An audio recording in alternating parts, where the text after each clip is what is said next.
Falta bem pouco, gente. Vamos ter fé que vai dar tudo certo. Então essa aqui é a tua tarefinha, tá? Então nós podemos corrigir depois da prova mais umas questõezinhas de termodinâmica. Eu acho que ia ser legal. Olha só. Corrente elétrica gera... Isso. Carga elétrica, só por ela estar presente em algum lugar, por ter uma partícula com excesso de cargas elétricas, ela já tem campo elétrico. Já tem campo elétrico ali em volta na hora. E não interessa o que a pessoa que passa aqui do lado faça, ela vai sentir esse campo elétrico. Porém, se eu começo a deslocar essa carga próximo de vocês, aí além do campo elétrico, que já existia pela presença da própria carga, vai ter campo magnético também. Corrente elétrica ou movimento de cargas elétricas gera campo magnético. Acabou o ímã. Ímã, acabou o ímã. Tudo bem? Nós aprendemos a calcular esse campo magnético em algumas situações. Tinha o fio reto, μ0i sobre 2πr. Tinha a espira, que nós corrigimos no exercíciozinho hoje. E tinha o solenoide, que era quando tinha um monte de fio enrolado em volta de um núcleo, de preferência ferromagnético. No interior do solenoide, μ0i n sobre L, onde L é o comprimento do solenoide.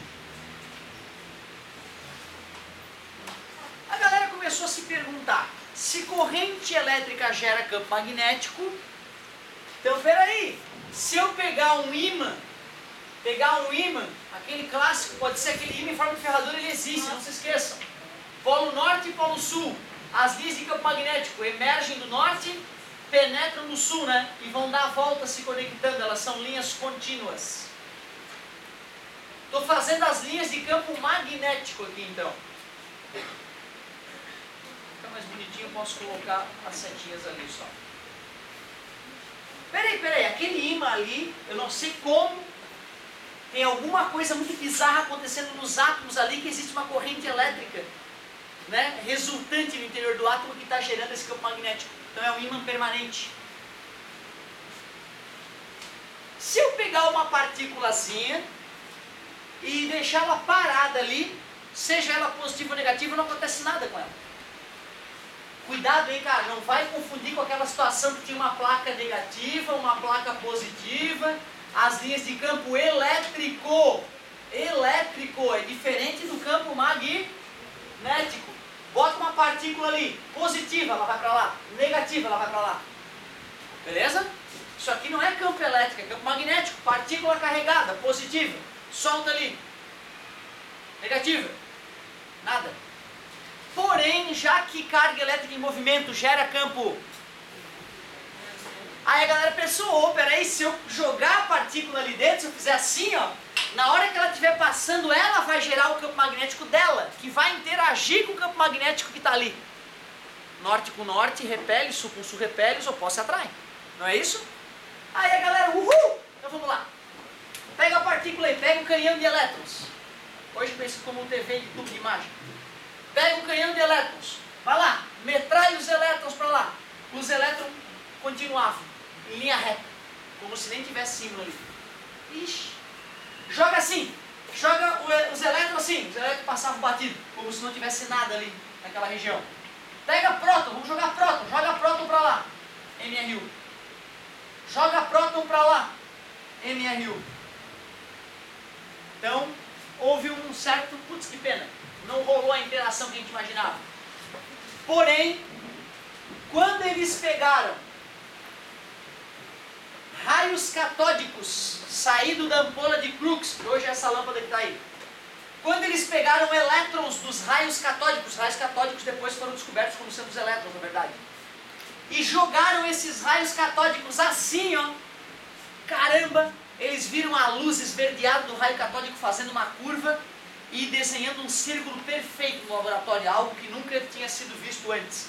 A luz fazer uma curva perfeita e ficar presa no campo magnético. O raio catódico entrava e não saía. Bom, aí a galera foi ao delírio. Sim, conseguimos provar que existe uma força magnética, uma força eletromagnética que relaciona o campo elétrico e campo magnético e cargas elétricas. O mais bizarro, porque assim não dava nada, né? Concordas? Quando arremessaram perpendicularmente, fez um movimento circular uniforme. As partículas carregadas ficaram girando no MCU. Beleza? Quando eles arremessavam obliquamente, era uma loucura. Essa luz, além de girar, ela subia até bater na parte superior do ímã.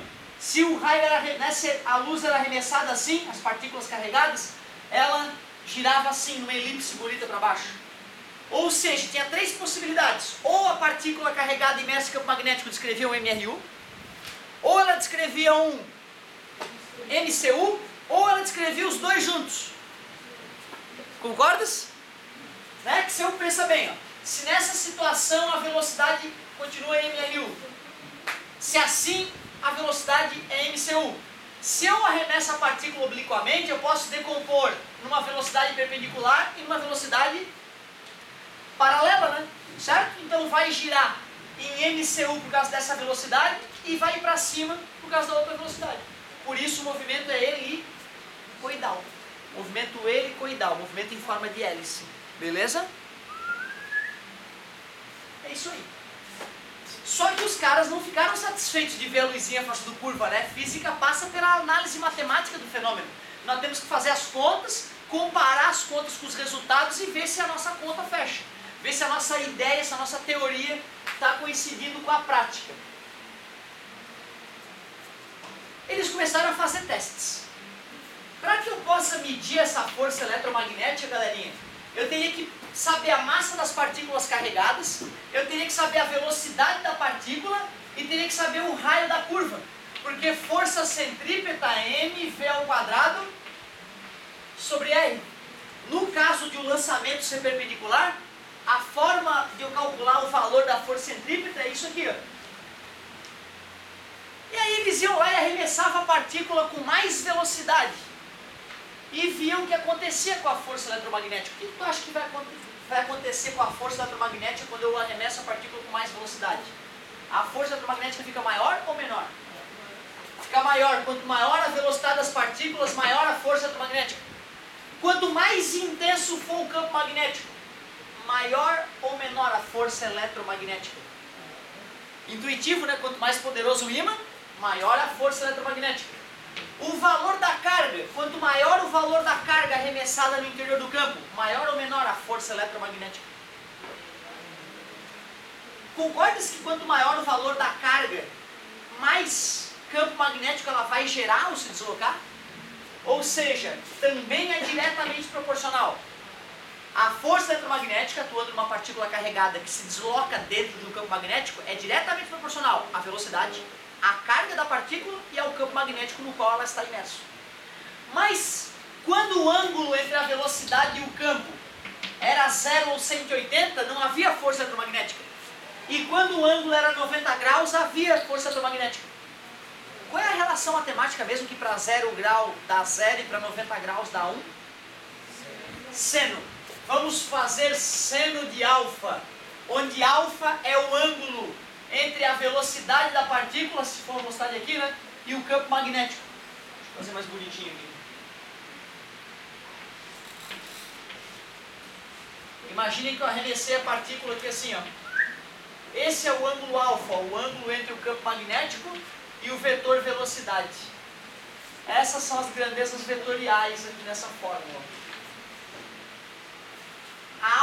Essa primeira aula é sobre a força eletromagnética. Os módulos ali, fazer a multiplicaçãozinha é bobagem. O meu medo é a parte vetorial, para onde aponta essa força. Como que eu vou saber para onde aponta essa força? E aí nós vamos ter que usar a regra da mão direita modificada. Como é que era a regra da mão direita? Pega no fio com a mão direita. E o dedão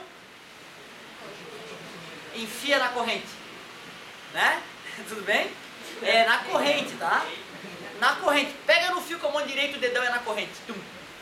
Tranquilo? E esses outros dedos indicam para onde são as linhas de campo magnético.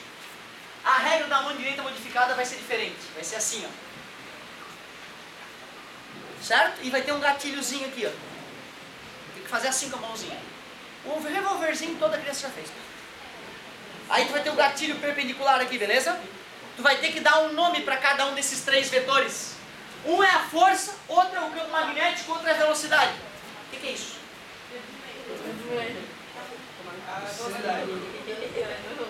Fuck you, não é isso? É, né? É o foda-se. Não interessa na língua que tu fala, é que letra? F. Beleza? Tá bom? Em alemão. Acha? Não sei.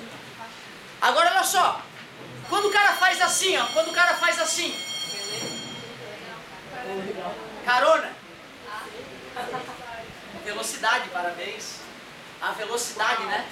Eu não sei, eu acho que se tu fizer pro lado oposto o cara para também. Mas na dúvida a galera geralmente bota o dedo pro lugar que quer ir, né? Certo? Eu acho que não tem nenhuma regra internacional para isso. Mas tudo bem que é a velocidade. Sobrou quem? O campo magnético. Então essa partícula, vamos ver para onde é que ela vai ser empurrada? A velocidade é o dedão da carona. Beleza? O campo magnético está apontando para baixo. Concordas?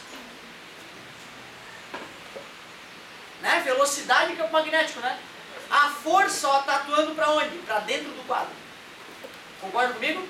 Como essa partícula vai ser empurrada para dentro do quadro à medida que ela desce, esse vai ser o movimento dela, o movimento helicoidal descendente. Certo? Então, regra da mão direita. Essa aula é como se não tivesse. A aula que vem eu vou fazer tudo de novo. Aí vai aparecer o Habib me vê um kibe, a forma do Habib. Não importa, assim, galerinha, ó, tu pode usar outra regrinha para os dedos, tá? Desde que seja na ordem certa. Beleza? Não precisa ter um nome correto do dedo. Tá? Então o Habib é na aula que vem. Muito obrigado pela atenção, galerinha. Aliás, depois da prova, né? Habib não é regaço, Vitória. É Habib é